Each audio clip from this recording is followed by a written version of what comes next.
Hi friends, మనం mill maker balls చేయబోతున్నాం. Meal maker నానబెట్టి ఇలా పేస్ట్లా చేసుకోవాలి. ఇందులో చిన్న ఇంచు అల్లం ముక్క, పచ్చిమిర్చి, సాల్ట్, కొంచెం జీలకర్ర వేసుకొని మిక్సీ పట్టుకోవాలి. మిక్సీ పట్టుకున్నాక పేస్ట్ ఇలా అవుతుంది. నా వీడియో క్లిప్ మిస్ అయ్యింది. ఇందులో 2 స్పూన్లు శనగపిండి, కొంచెం పసుపు వేసుకొని బాగా మిక్స్ చేసుకోవాలి. ఇంకా వాటర్ అవసరం లేదు, ఇందులో ఉన్న వాటర్ సరిపోతుంది.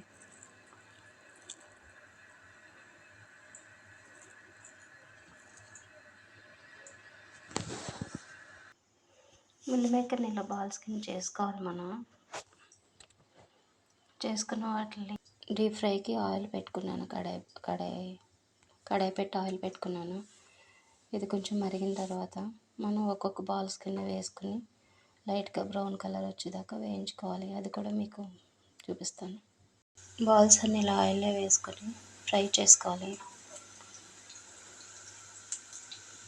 లైట్గా గోల్డెన్ కలర్ వచ్చే వరకు, గోల్డెన్ బ్రౌన్ కలర్ వచ్చే వరకు వేయించుకోవాలి.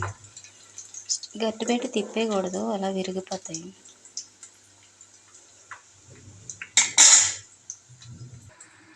మన మిల్ మేకర్ బాల్స్ రెడీ.